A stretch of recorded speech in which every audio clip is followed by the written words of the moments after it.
हाम्रो देश हरेक प्रकारका प्राकृतिक विपत्ति, जमिनबाट प्राप्त हुने विपत्ति,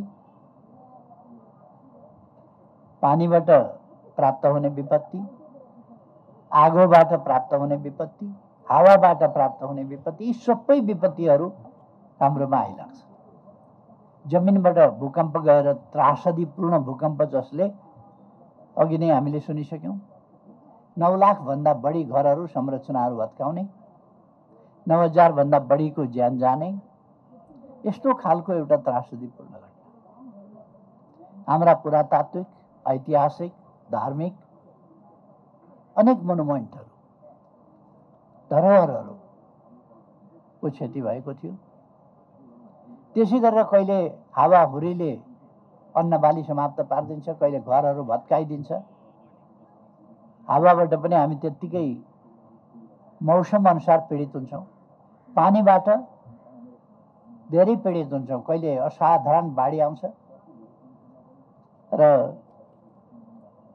त्यस अतिवृष्टिले जमिनमा भुइँचालो जाने, के अरे पहिरो जाने र यता बाढी जाने, बाटा भत्काइदिने, घरहरू बगाइदिने, खेतबारीहरू बगाइदिने, पुलहरू भत्काइदिने, बगाइदिने, अनेक प्रकारका वितण्डाहरू त्यसबाट पनि हामीले सहनुपर्छ। कहिले आगजनीका घटनाहरू हुन्छन्, गर्मी ठाउँ छ, कहिले वनमा आगलागी हुन्छ, कहिले गाउँमा आगलागी हुन्छ। यसको पीडा पनि हामीले बिहोर्नु परेको छ र आगोबाट, हावाबाट, पानीबाट, जमिनबाट सबैतिरबाट हामी प्राकृतिक विपत्तिको चपेटामा पर्छौँ। र हामीले के देख्यौँ भने 72 सालको भूकम्प जस्तो कुरा हाम्रो राष्ट्रले जतिसुकै रिजिलियन्स भन्यो भने हाम्रो राष्ट्रको आर्थिक अवस्थाले, हाम्रो बजेटले, हाम्रो क्षमताले पुनर्निर्माण भ्याउन सक्ने अवस्था होइन। यसो भएर हामीले पहिले त्यसबाट क्षति नहुने खालका संरचनाहरू तयार गर्ने, भूकम्पबाट नभत्किने खालका घरहरू बनाउनु पर्ने आवश्यकता छ र भत्किन्जेल पर्खिने होइन, सकेसम्म पहिले नै कच्चा घर। हाम्रा पहाडतिर घरहरू प्राय कस्ता छन् भने डल्ला डल्ला ढुङ्गा, नमिलाएका ढुङ्गा, त्यस्ता ढुङ्गाहरूमा माटो मिसाएर यत्तिकै एउटा पर्खाल लगाएको हुन्छ, अलिकति हल्लियो भने त्यो भत्किहाल्ने खालको हुन्छ। धन्न भन्नुपर्छ, अहिलेसम्म पनि कतिपय यस्ता घरहरू बाँकी नै छन् र ती घरहरूलाई हामीले आफैले,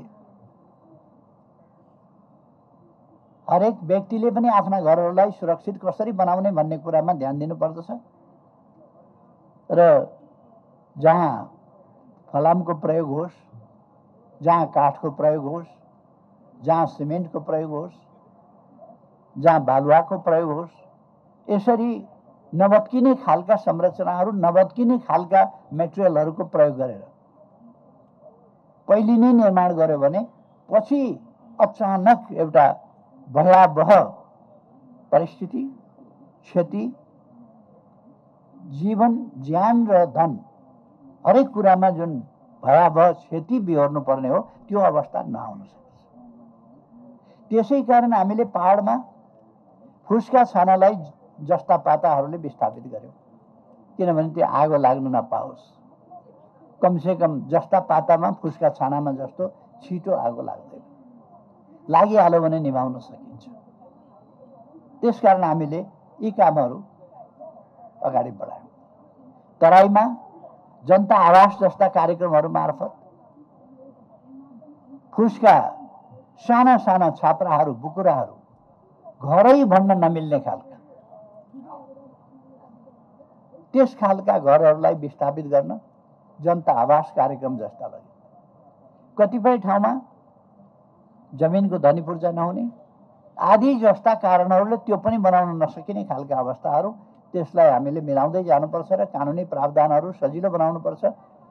सरकारले निर्णय गरेर जहाँ त्यस्ता एकीकृत बस्तीहरू निर्माण गर्ने हो, जनता आवास कार्यक्रम अगाडि बढाउने हो, त्यस्ता ठाउँहरूलाई प्राकृतिक विपत्तिबाट जोगिने खालका संरचना सहित अगाडि बढाउनु पर्दछ र त्यसमा कानुनी र व्यवहारिक अन्य अडचनहरू बाधाहरू त्यसलाई पनि हामीले समाधान गर्नुपर्दछ। मुख्य कुरा पूर्व तयारी, प्राकृतिक विपत्ति सम्बन्धी पूर्व तयारी। र म भूकम्प पुनर्निर्माण प्राधिकरणलाई अहिले पनि भन्न चाहन्छु कि पहिले नै यस्तो क्षति नहोस् भनेर पूर्व तयारीमा बढी जोड दिनुहोस्। भूकम्प गइसकेपछि भत्किएर मान्छे किचेर घरले मारिसकेपछि घर पुनर्निर्माण गर्ने भन्दा पहिले नै भत्किनै नपाई, मान्छे किच्नै नपाई, अलिअलि भएको केही जायजथा पनि ध्वस्त पार्न नपाइकन विस्थापित गर्ने बाटोमा लागौँ। क्रमशः यस बाटोबाट हामी सुरक्षित नेपाल निर्माण गर्न सक्छौँ। प्राकृतिक विपत्तिहरूबाट पनि सुरक्षित नेपाल निर्माण गर्न सक्छौँ। हाम्रो मात्रै होइन, विभिन्न देशमा भूकम्प जान्छ। हाम्रो जस्ता भूकम्पहरू, हाम्रो जुन विनाशकारी भयो त्यो भूकम्प जस्ता भूकम्पहरू जान्छन्, तर केही पनि क्षति नभइकन भूकम्प टर्छ, किनभने त्यहाँका संरचनाहरू त्यसै अनुसार छन्। अरू देशहरूमा सामुद्रिक आदि अरू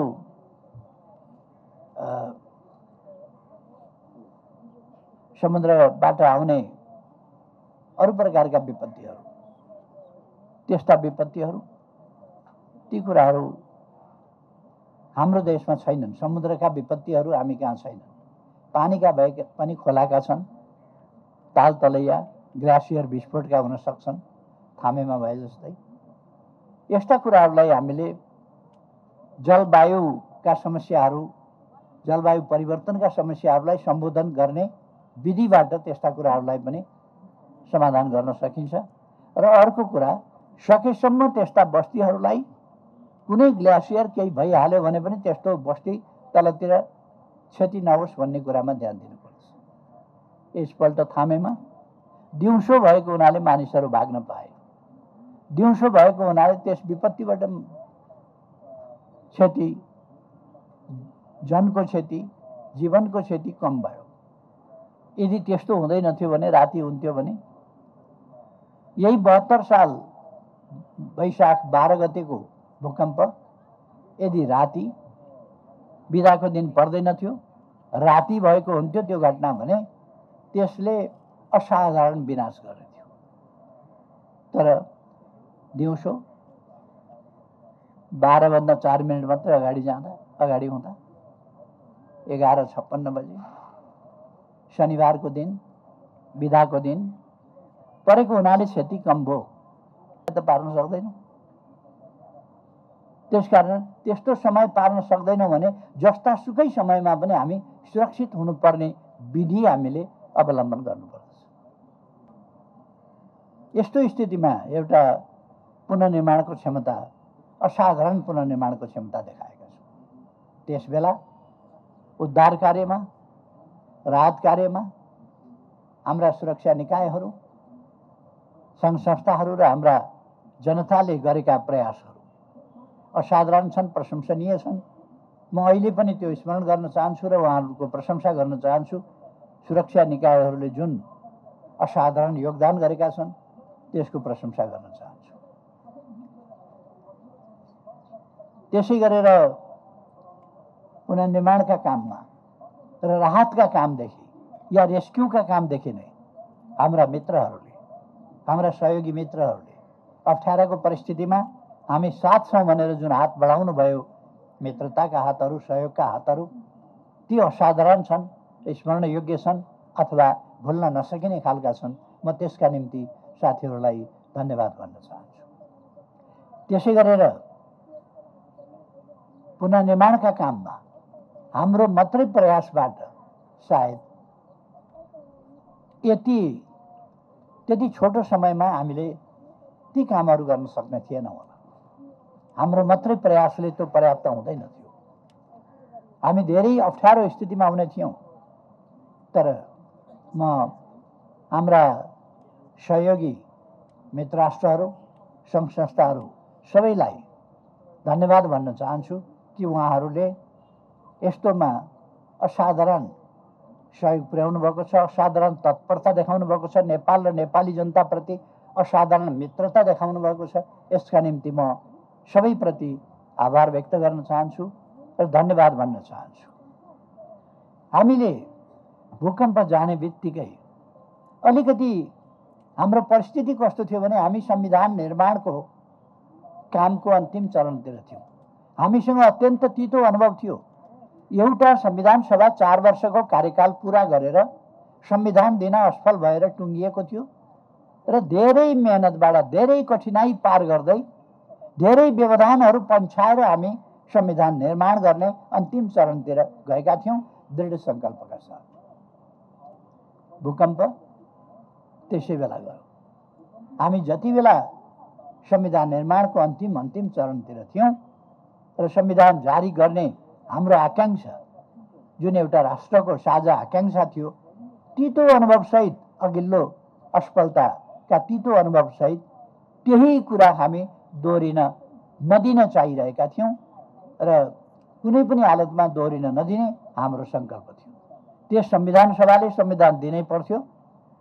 त्यो सङ्कल्पका साथ हामी डटिरहेको बेला, जुटिरहेको बेला स्वाभाविक रूपमा त्यहाँ स्वार्थ समूहहरू उत्पन्न हुनु, स्वार्थ समूहहरूले आफ्ना स्वार्थहरूलाई संविधान निर्माणका बखत अगाडि बढाउनु, स्वार्थहरू बाजिनु, स्वार्थहरू टकराउनु धेरै अस्वाभाविक थिएन। ती कुराहरूलाई समाधान गर्नुपर्ने थियो हामीले। त्यस्तो बेलामा अचानक महाभूकम्प गयो, जसले नेपालको परिस्थितिलाई अर्कै दिशामा मोड्यो। म नेपालका पोलिटिकल पार्टीहरूको सुझबुझलाई धन्यवाद भन्न चाहन्छु। त्यस बेला पक्ष प्रतिपक्ष नभनेर जसरी एकजुटता कायम गर्ने र यस विपत्तिको हामी सबैले सामना गर्नुपर्दछ र संविधान निर्माणको काममा पनि साथै साथै अगाडि बढ्नुपर्दछ भन्ने एउटा राष्ट्रिय एकताको भावना सबैतिरबाट प्रदर्शन भयो। त्यसका लागि त्यो कुरालाई म स्मरण गर्न चाहन्छु र त्यसका लागि पनि धन्यवाद भन्न चाहन्छु सबै पक्षहरूलाई। हाम्रो युनिटी त्यसरी नै देखिनु पर्दछ। राष्ट्रिय प्रश्नहरूमा, राष्ट्रिय हितका प्रश्नहरूमा, यस्ता महत्त्वपूर्ण प्रश्नहरूमा राष्ट्रिय एकता अनिवार्य छ। त्यसै गरेर सुशासन र विकासका प्रश्नहरूमा पनि हाम्रो राष्ट्रिय एकता अनिवार्य हुनुपर्छ। लोकतन्त्रमा प्रतिस्पर्धा हुन्छ। प्रतिस्पर्धालाई स्वस्थता, सत्यमा आधारित स्वस्थता, त्यसको माध्यमबाट अगाडि बढाउनु पर्दछ। क्रिटिसिजम भनेको आलोचना स्वागत छ, स्वागत योग्य हुन्छ, तर आलोचना सत्यमा आधारित र तथ्यमा आधारित रचनात्मक आलोचना होस्, न कि झुटमा आधारित र असत्य र भ्रामक एवं विनाश निम्त्याउने खालको, नेपाली समाजलाई भाड्ने बचाउने खालको होइन, राष्ट्रिय एकतामा आबद्ध गर्ने खालको होस्। यस कुरामा हामीले ध्यान दिनुपर्दछ। अब मेरो समय सिद्धिनै लागिसकेछ। म त अलिक लामै समय छ भन्ने ठानेको, समय सिद्धिएछ। तसर्थ अब मैले धेरै समय नलिकन म सबैलाई धन्यवाद भन्न चाहन्छु र यस्ता कुराहरूका निम्ति हामी सदैव राष्ट्रिय एकता र अन्तर्राष्ट्रिय साथ सहयोग समर्थन यसको उच्च मूल्याङ्कन पनि गर्दछौँ र यस्तो कुराहरू आगामी दिनमा पनि हुनुपर्दछ भन्दछौँ र सबै पीडितहरूप्रति फेरि एकपल्ट म सहानुभूति व्यक्त गर्न चाहन्छु। त्यस बेलाका घाइतेहरूको शीघ्र स्वास्थ्य लाभ होस् भन्न चाहन्छु र अहिले पछिका भूकम्पहरू जन्ने कुराहरूलाई पनि हामीले यसै गरी ध्यान दिएका छौँ र ध्यान दिनुपर्छ। कार्यक्रमको आयोजनाका लागि म गृह मन्त्रालय र प्राधिकरणलाई धेरै धेरै धन्यवाद भन्दै आफ्नो भनाइ टुङ्ग्याउँछु। धन्यवाद।